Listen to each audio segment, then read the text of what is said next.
Hi there plant fans, and thank you very much for stopping along to my channel The New Leaf. I have got here to show you my rather sad and scabby Tradescantia. I put this in a place that I really always miss it when I'm watering my plants at home. Saw it again last night, thought, oh dear, what a shame. And what a perfect opportunity to do a quick tutorial on how to rescue your Tradescantia, because if yours looks like this, or possibly even worse, don't worry, all is not lost, and it's very, very likely you'll actually end up with 2 plants at the end of this process.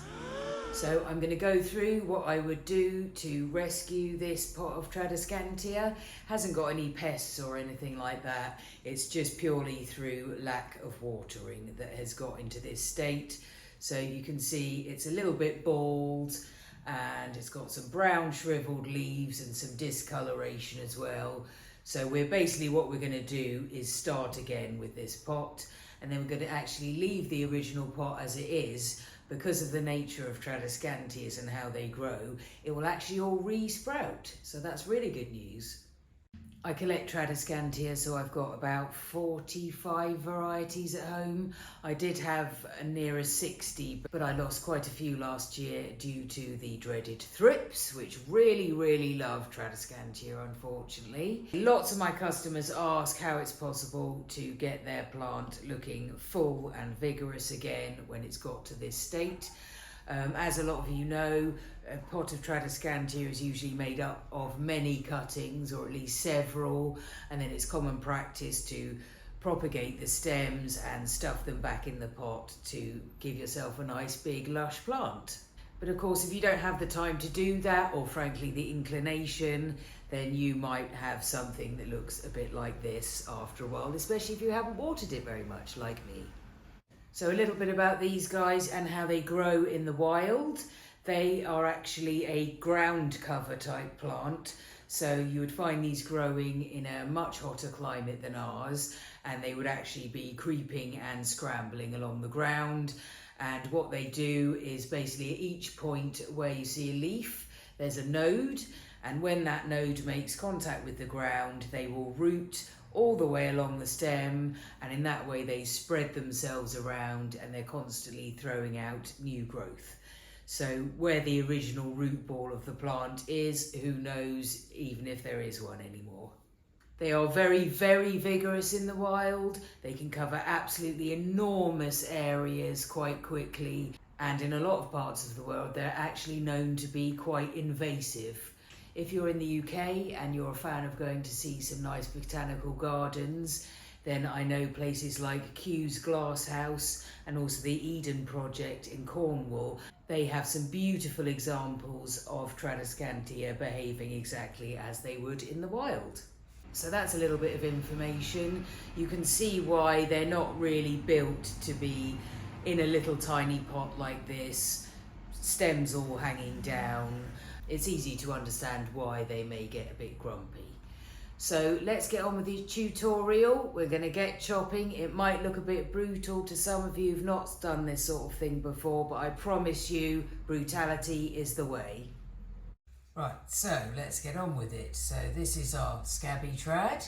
So basically what we're going to do is chop off anything that's healthy. And we're not going to bother about propagating this in water. We're going for the easy option here, and we are actually going to stuff it straight into a pot of damp potting compost. Before we get on with things too much, not very much kit here at all. Scabby trad, a pot of new soil, that's some nice free draining compost. Tradescantia do like to be treated pretty much like a succulent, so they really do like some perlite, grit, sand or something similar in there. Some scissors, funnily enough, and my useful pokey stick. These are stainless steel chopsticks, which are so useful. A little bowl just to act as a bin for any bits I'm not keeping, and my trusty little watering can. The very first thing we're going to do, because this is rather dry, this soil, is we're going to pop it in there so it doesn't dribble all over my counter, and just give it a good water. And I'm just doing this first because this soil is quite dry, and it will just help to anchor those cuttings in place as soon as we put them in, because don't forget they are not going to have any roots at all.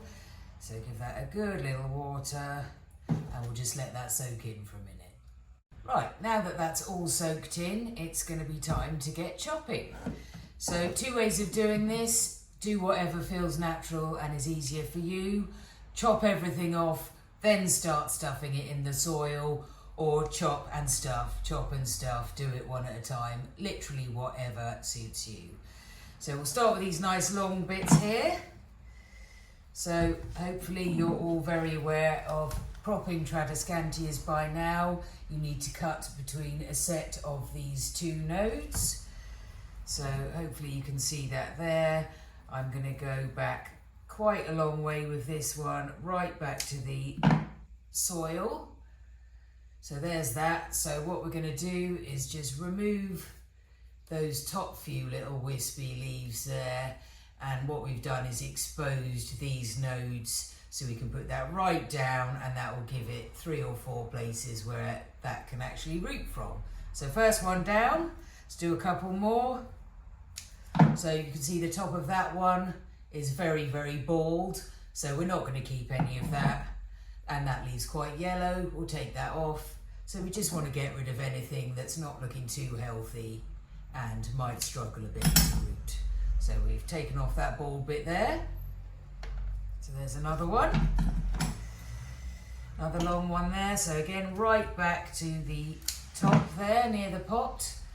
And we're removing anything that's a bit scabby and yellow. There we go. Another nice long one. So we'll do one more before I speed on a bit so you can see what happens when we've cut all the cuttings off. Another one there. Again, remove the bottom 2 leaves. You see that one's actually got a little root on it already there.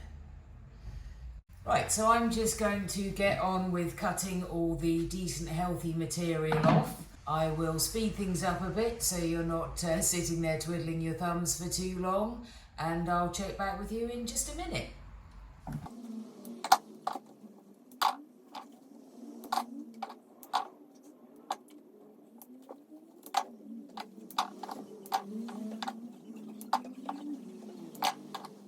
So we're now left with one very bald, not much going on pot of, well, bald Tradescantia stems, and there's a lot of roots in there by the feel of that. Hopefully you can just see I've left a few new shoots on there that were already growing away. So we're going to check back with an update video in a couple of weeks and see how that one's getting on.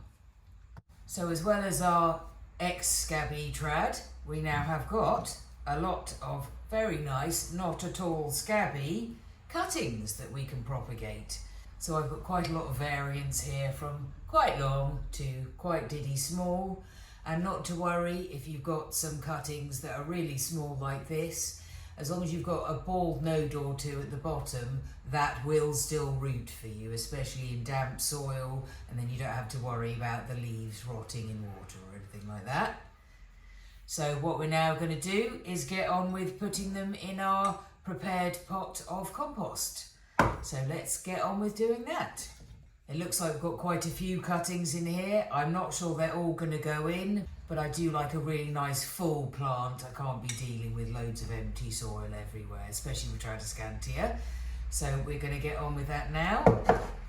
So we've got our soil, got our pokey stick. So we'll start with this nice long one here. So all we're doing, really not rocket science, is making a nice hole, stuffing it in all the way down, getting all those bald nodes under the soil, pop it in, give it a tuck round, and then you can see that that is trailing out of there. So we'll do a few more. Another nice long one there. So good few bald nodes. We'll go on the opposite side because why not? So we're going to stuff that right in there. Ooh, deeper hole needed. There we go. So give that a pat down. It's still a little dry, so we'll give him a bit more water. There we go. See if we can find some more long ones to put round the edges. There's another one. Take another leaf off there. So put it in your hole and then just give it a good firm down so it doesn't flop out, because remember, these don't have any roots. I'll just do a couple more before I speed up the video again so we can skip past this bit. There we go.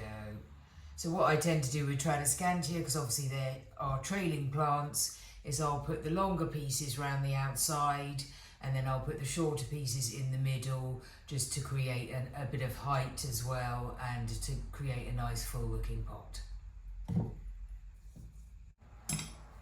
Right, so there we go. That's what I've done so far. So I'm going to speed up the video now and I will meet you back here in a few minutes when hopefully this is looking a bit more satisfying.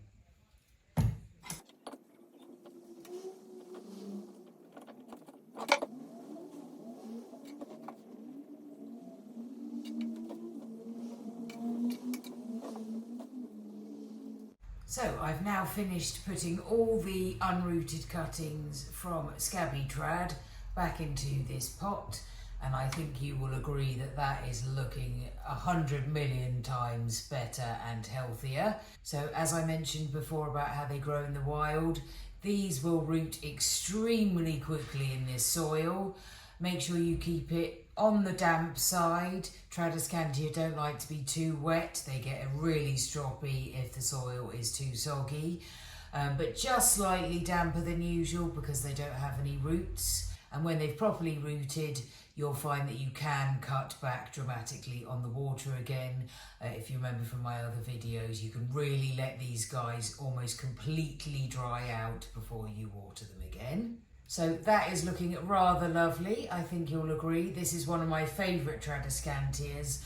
This is called Ivory Hill, and it's got a green stripe, as you can see, and also the paler stripe is actually a very pale yellow when it's healthy.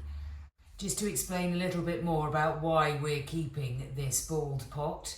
So as with a lot of plants, when you prune the plant, it will cause it to push out loads of new growth points. This is especially true of Tradescantia. So you've probably noticed when you've taken cuttings from your healthy trads before, it has caused that stem to push out new growth points. So the same is true in this situation. So we're going to keep that because that will probably explode with new life within the next 2 weeks or maybe a month. If you haven't given this pot a good water, if your soil was very dry, mine was quite dry, so I have given it a decent slug of water. That is a good thing to do. Another good thing to do is to actually give this one a bit of a feed. If you've never fed it before, I would use a dilute strength feed because you don't want to burn the roots. But you might find that that gives it a kick up the bum and really gets it to fly. So these two will like a good bit of bright light to get them going again, but nothing too strong because obviously they perhaps are going to feel a little bit shocked by what they've been through. So very quickly, care advice for Tradescantia, as I mentioned with water, you can really let them dry out before you give them a really good soak. And just make sure that all that water is able to drain away.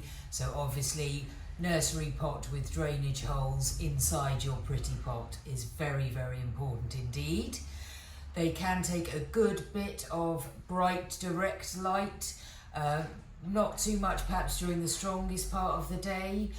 Trads vary a bit in terms of how much light they like. Some can take quite a lot of direct sun, others really aren't that tolerant. But the good thing about these plants is they're so easy to create more plants to experiment with. So a lot of collectors I know, including myself, will have a plant, say, in a south-facing window, and then they might have one in a north-facing window, and they might even have another one out in the garden. And it's good fun to see how they all grow compared to each other, and they can all end up actually looking quite different. So that's quite a fun experiment to do. So thank you very much for coming along today. I hope you have learned something about how to rescue your sad Tradescantia.